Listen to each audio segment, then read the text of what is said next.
When the CEO got home, he suddenly saw his newlywed wife being chased by two tough guys, but he didn't step in to help. Instead, he told his driver to turn off the engine and watch the show from the car. That morning, when they got their marriage license, he'd seen her wearing professional fighting gloves, so he figured she was no pushover. Sure enough, she took down both guys easily in one round. His buddy in the car was shocked by the scene and immediately took an interest in her. He got out to hit on her right away, but the CEO stopped him, saying, "She's not your type."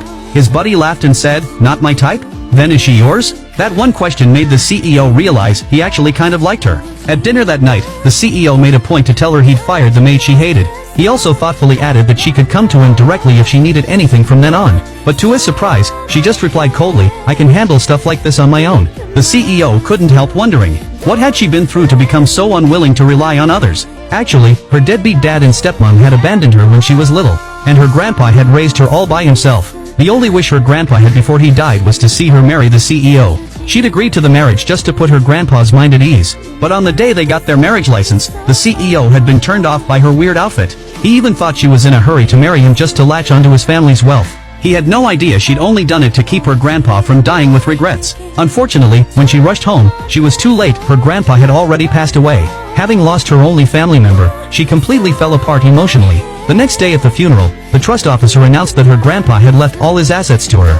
She'd just taken possession of the inheritance when her deadbeat dad stormed over. He yelled that he was the rightful heir and raised his hand to hit her. She pushed him away and warned coldly, "You want to make Grandpa mad up in heaven? Then get out right now." The CEO, who'd come to pay his respects, saw the scene and started to feel sorry for her. After the funeral, the CEO had his assistant take her home. The housekeeper, looking down on her because of her plain clothes, told her to fend for herself for dinner. She didn't care at all. She just cooked herself a bowl of Luwasafen and ate it alone. When the CEO got home, the smell was so bad he almost threw up.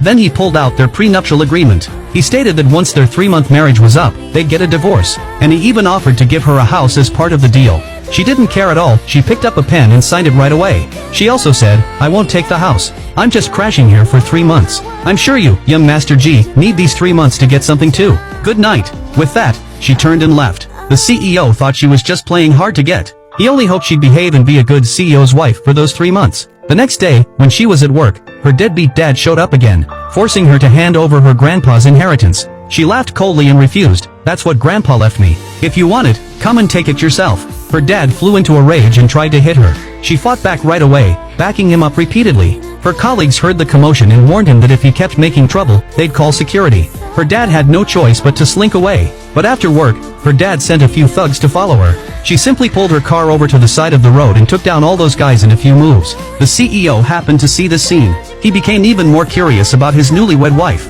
That night, he immediately asked his buddy to look into her background. But to his buddy's surprise, he looked up and saw her right outside a bar.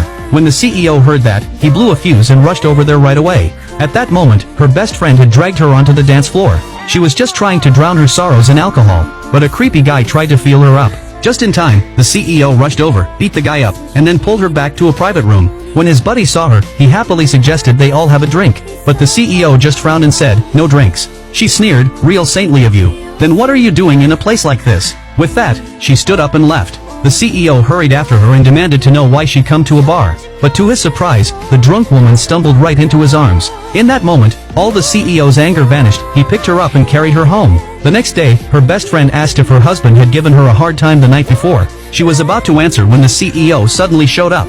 He reminded her coldly, "The contract says it clearly, we can't tell anyone else about our marriage. If you break the rule, you owe me 100 million yuan. What you two did yesterday already counts as breaking the rule." She got so mad she shot back, "It's just a small target, 100 million. When we get divorced, I'll pay you back with interest." With that, she stormed off. Only then did the CEO realize she wasn't a gold digger at all. Later, they ran into each other at a cafe. Her best friend was furious on her behalf.